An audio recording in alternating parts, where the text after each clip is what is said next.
invest in the system, it just seems as though, like you said, it's a no-brainer for them to get a return on every inch of agriculture that they're growing. So, yeah, kudos. Yeah.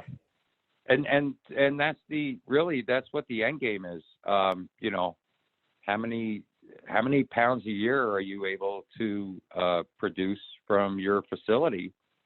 How many cycles per room or space? How much of your space you're utilizing? The overhead that is attached with that is going to determine your profitability. So if we could keep a building or a facility at a peak electric demand and lower their operating costs dramatically, then their profitability goes way up. Yeah, there's no doubt. There's no doubt. Well, I do appreciate you explaining all of this because this technology really is pretty cutting edge. And until I had heard about Blue Mountain Energy, I actually wrote a story about your company when you were working with the Next Air systems. Oh gosh, 9 years ago by now, when I had AZ Green magazine, because from a sustainability standpoint, there really is no better way to sort of reduce your carbon footprint if you have to run HVAC systems in a large facility. I mean, it just seems as though this is an ideal solution.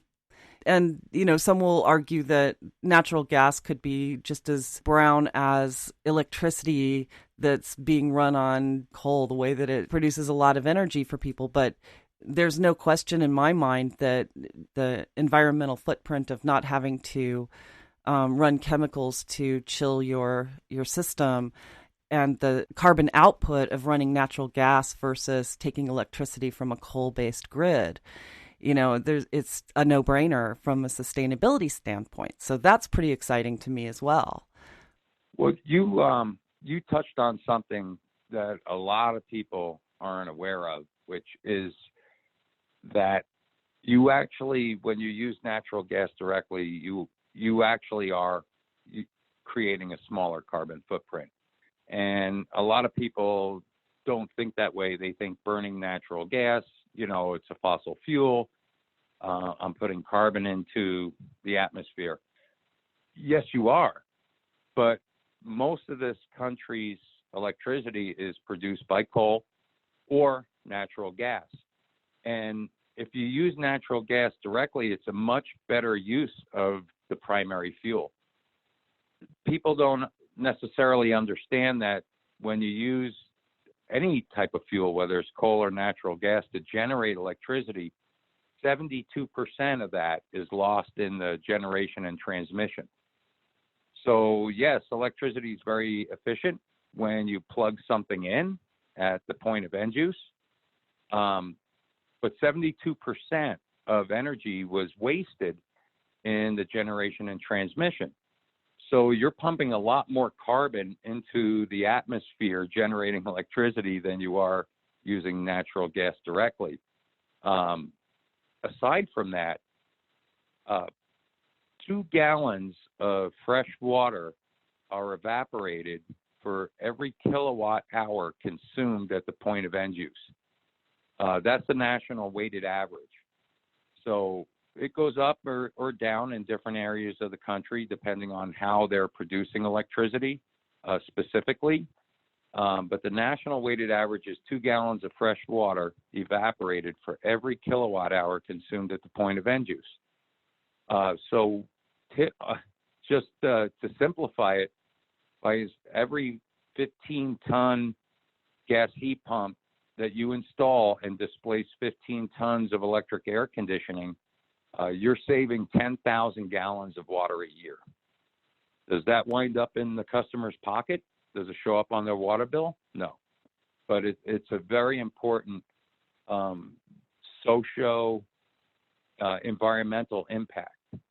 A lot of people don't understand that there's a tremendous water consumption associated with generating electricity, and where that electricity is coming from, and how it's being produced, and you know, the tons of carbon being pumped into the air in electric generation. So, there's some areas of the country that are on hydroelectric, and nuclear generation doesn't, create the same amount of carbon, but it's still on national average. It's all across the U.S. It's 2 gallons of fresh water for every kilowatt hour consumed at the point of end use, and that's tremendous. Yeah. And, for people who are paying attention to the science and the reports that are coming out of the United Nations, and there is a crisis that we face right now, and every little bit that we can do to reduce our carbon footprint, reduce water consumption across the board, whether or not we're paying for it, like you said, transition away from coal as best we can, as fast as we can, it's really going to make a difference, because we are approaching a tipping point. And, there are a lot of people who think that it's just a natural cycle that happens every million years, but there's plenty of scientific proof that we are contributing to the extremes that we're experiencing now, from the fires and floods to the superstorms and hurricanes and storm surges that are flooding huge cities. And, we've got to start paying attention to these things. And, most people who get into the cannabis industry, they're thinking that this is a very green industry to be in, because you're growing a natural substance that's going to save lives and eliminate a lot of other problems, from mass incarceration all the way down to the war on drugs and the cost of that. So, they're a pretty conscientious bunch. And everyone who has a conscience about those sorts of things tend to really want to do something about the climate crisis without really knowing, oh my God, how are we going to do this? It's such a daunting task. And so I'm glad that you mentioned that, because this is one way that one of the most carbon intensive industries to become less energy consumptive in a major way. And that's nothing but good. So. Correct. Everyone would love if we had reliable, renewable, 100% renewable power. But we're not there yet. The technology's not there yet. The country's not there yet. It's expensive. There's limitations. But natural gas is absolutely the bridge to that, the means to the end. In that aspect. Yeah, you're absolutely right. And there are also some new technological advances that are preventing the loss into water tables when it comes to fracking natural gas, because I know that that's been a big concern of a lot of people who are following the environmental issues that we face right now. But actually, I interviewed someone last year who was making this loss prevention material that has been typically made with petrochemicals, making it out of hemp, which is not leaching as much of the dangerous toxins into the water table, and, sort of preventing those leaks from happening during the fracking process. So, and it is a bridge. It's a great bridge that is more sustainable than coal. And, it'll get us by with a lot lower carbon footprint. So it's fantastic. Well, I'm so glad that you're out there doing what you do. And I think it's making a difference. And I encourage everyone who's going to be in Las Vegas for the MJ BizCon to swing by your booth. It'll be in the directory for sure. And I will put your booth number up on our website as well when I post this Pro Series episode. So, I just have to say, these Pro Series interviews really are the lifeblood to our educational program. So we really appreciate your support by doing this with us. And we are so happy to be partnering with you. And I really appreciate it, Eric. So thank you so much. Absolutely. Thank you, Snowden. And yes, I'll be there. I'll be at the booth all 3 days of the conference throughout the show. So I look forward to seeing everybody. That's great, Eric. And we'll be there too, and hope to see everyone there. So as we bring this to a close, I hope you've enjoyed this episode of the Cannabis Reporter Pro Series, sponsored by Blue Mountain Energy. Once again, I'd like to personally thank our guest, Eric Riccardi, for sharing his insights and knowledge with us today. If you'd like to learn more about the work that Eric is doing at Blue Mountain Energy and how they can help save your cannabis operation up to 80% on electricity use, please visit us online at thecannabisreporter.com and click podcast to find this episode. And that's where you'll find his bio and details about how to reach him directly at Blue Mountain Energy. Also, if you're planning on attending MJ BizCon in Las Vegas, please be sure to look for Blue Mountain Energy's booth at the exhibition hall.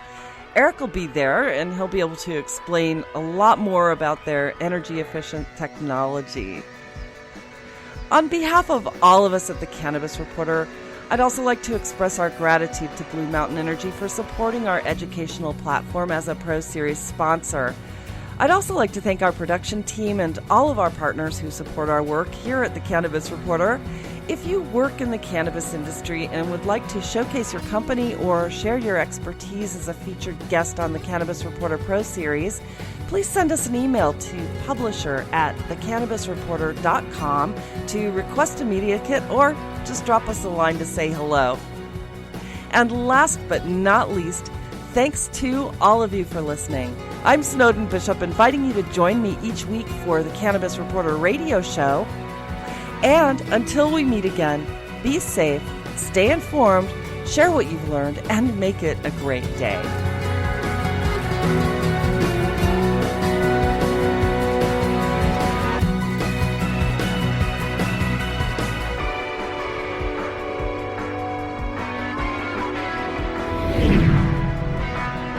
You're listening to the Cannabis Reporter radio show with Snowden Bishop